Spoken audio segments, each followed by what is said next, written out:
कपड़े धोने वाली बहू। शादी के पहले से ही विभा को कपड़े धोने का बड़ा शौक था। कभी नल के नीचे तो कभी तालाब के पास। अरे मेरी नीली वाली लुंगी नहीं दिख रही है। विभा की अम्मा, कहाँ रखी है लुंगी? अरे वो तो विभा ने परसों ही धोकर रखी थी आपकी अलमारी में, देखो वहीं होगी। वो ना मैंने आज धो दी, मुझे लगा कि गंदी हो गई होगी। अरे कैसे गंदी हो गई थी? उसे तो मैंने पहना भी नहीं। हे भगवान, इस लड़की के कपड़े धोने की आदत से परेशान हो गया हूँ मैं। जितना तो घर में राशन नहीं आता, उससे कहीं ज्यादा डिटर्जेंट पाउडर का खर्चा है। इसकी शादी करवा दो, शादी जाए अपने घर में ही करे काम, फिर चाहे घर के कपड़े धोने हो या पूरे गांव के। हाँ ठीक बोल रही हो, देखता हूँ मैं कोई लड़का। वो दिन भी आ जाता है जब विभा को देखने लड़के वाले आ जाते हैं। लड़की मुझे अच्छी लगी। होने वाली सास कहती है, बेटी अगर कुछ पूछना है तो पूछ लो।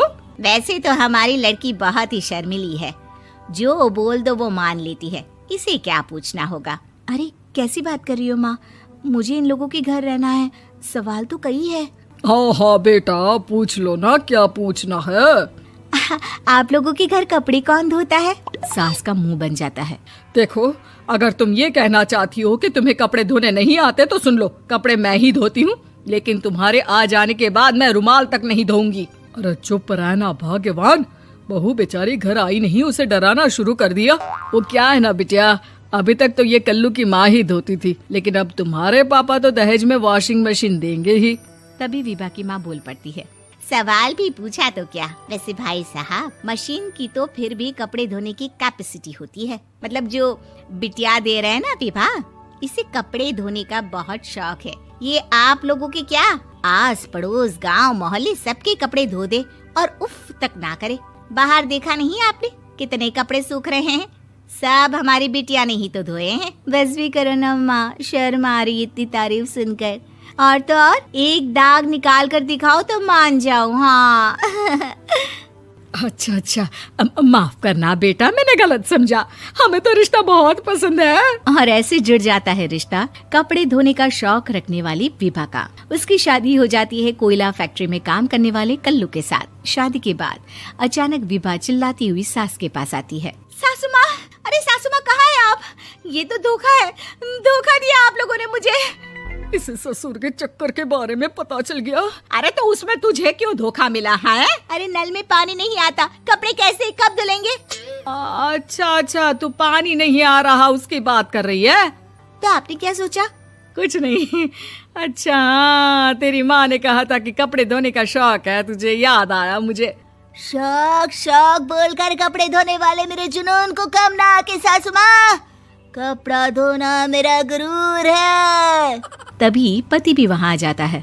अभी मैंने इसे सनी देओल की फिल्म दिखाई है, उसी के डायलॉग मार रही है माँ। अच्छा सुन, साफ बता रही हूँ, पानी सुबह 4 से 6 और शाम को 10 से 12 आता है, समझी?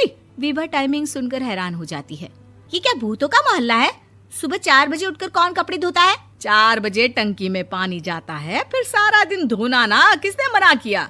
अरे कैसी बात कर रही हैं? 200 लीटर की टंकी में कितने कपड़े धो लूंगी मैं, सुबह ही उठ जाऊंगी मैं। अब क्या था, विभा सुबह 4 से लेकर रात के 12 बजे तक कपड़े ही धोती रहती। एक रोज सास पड़ोस से निकलकर कहीं जा रही होती है कि साथ वाली कहती है, हाँ कल्लू की माँ, जरा ये बताओ कि 2 साड़ी है, 2 ब्लाउज और एक पेटीकोट और एक नाड़े वाला लंबा कच्छा। हाँ तो?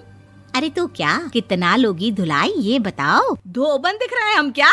हमारे पति सरकारी नौकरी से अभी रिटायर हुए हैं और बेटा सुपरवाइजर है कोयला फैक्ट्री में। धोबन समझ रखा है हमें।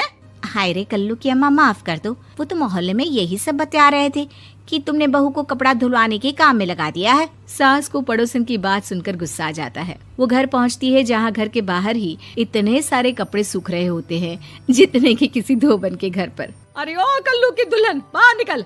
माँ जी यहीं आ जाओ, बाथरूम में चादर धो रहे हैं हम। अरे अभी हम धोते हैं, तुमको बाहर निकलो। ये आस पड़ोस वाले बोल रहे हैं कि हम बहू से कपड़े धुलवा कर उसे कपड़ा धोने वाली बना दिए हैं। अरे छोड़ो ना माँ जी, किन लोगों की बातों में आती हो? आस पास के लोगों का तो काम ही होता है कि वो किसी तरह सास बहू को लड़ा दे। बहू सारे घर के कपड़े धोती है, ये क्या कम है?